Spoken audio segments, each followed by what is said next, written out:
Suite donc de ces tutoriaux sur iMovie 10, on va aujourd'hui s'intéresser aux effets, qu'ils soient audio ou qu'ils soient vidéo, qu'on peut appliquer au plan dans la timeline, dans notre projet de montage. Les effets, c'est la dernière icône. Quand on appuie sur ici l'icône ajustée, vous voyez qu'on a une série d'icônes ici. Il y en a une qu'on n'a pas encore vue ici, c'est la dernière, c'est les effets vidéo et audio. Donc c'est ici qu'on va commencer à cliquer. Paf, vous voyez, je clique ici.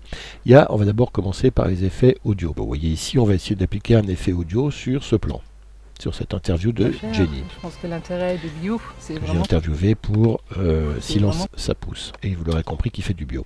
Donc voilà, je vais sur les effets audio ici et je clique sur aucun, là, sur la fenêtre.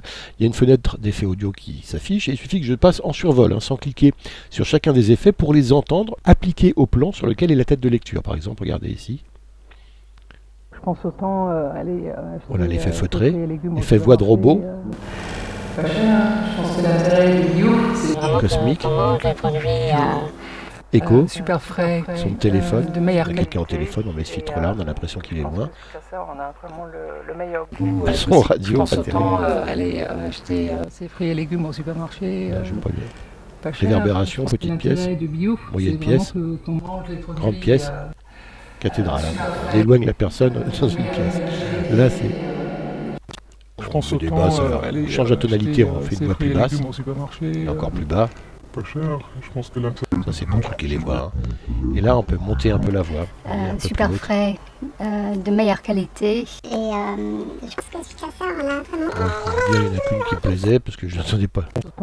Aller acheter il y a celle-là. Ses fruits et légumes pour appliquer. Alors pour l'appliquer, pas cher. Par exemple, l'intérêt ici. Bio, c'est vraiment que si je veux appliquer cet effet, je clique dessus. Super frais. Et cette fois-ci, il est appliqué au son. Écoutez.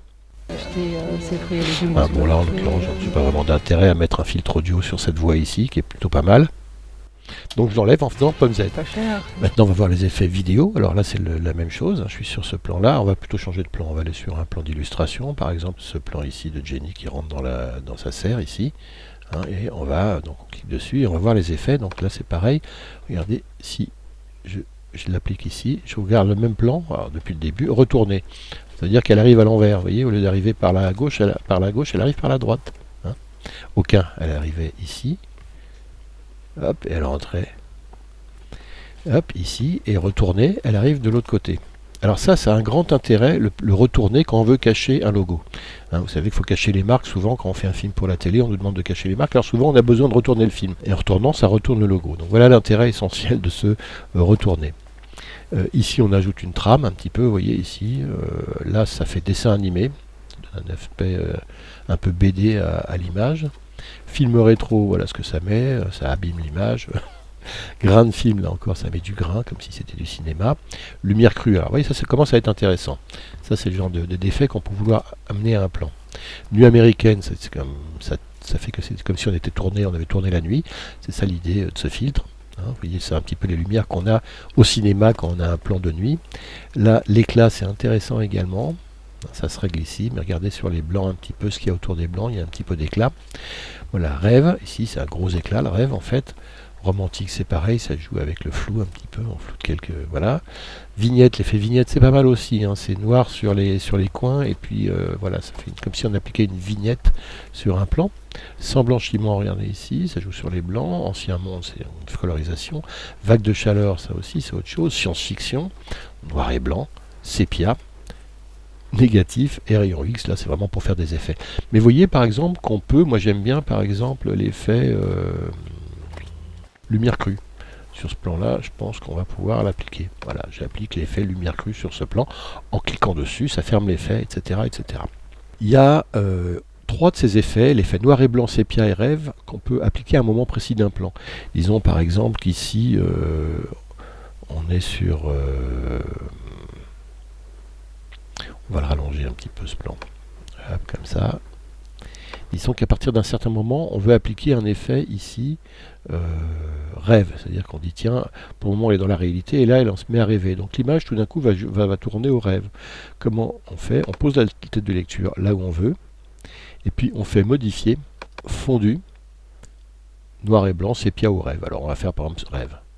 Et regardez, ça coupe le plan en deux avec une transition, et regardez, ça va passer progressivement du plan normal, ici. On arrive à la transition et hop, ça passe en image de rêve. On peut faire une transition dans un plan, directement, mais pour 3 effets simplement, noir et blanc, sépia ou rêve. C'est parce que l'intérêt, c'est dans une narration, c'est de dire, voilà, quelqu'un d'un coup repense au passé, et on a une image, voilà, au milieu, on la voit par exemple qui lève la tête au ciel, et à ce moment-là, l'image passe en noir et blanc, en sépia ou en rêve. C'est pour faire des flashbacks, par exemple, voilà à quoi sert, grosso modo, l'application d'un de ces effets au milieu d'un plan en fondu.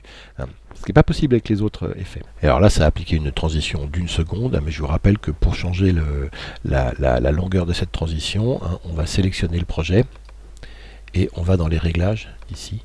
Et la transition par défaut, au lieu que celle soit d'1 seconde, elle peut être plus courte ou plus longue. On peut faire 1 seconde 5, 2 secondes 5. Et là, ma prochaine transition, si je refais l'affaire, par exemple, si j'enlève celle-là et que je remets une transition entre les deux, par exemple, une transition, on va la faire en fondu. Voilà, ici j'en applique, regardez les transitions, cette fois-ci elles vont être plus longues, elles vont être de 2 secondes. Et là pareil, je vais passer en rêve sur une transition qui va durer un peu plus longtemps, en 2 secondes. Voilà, c'est tout pour aujourd'hui, merci et à bientôt.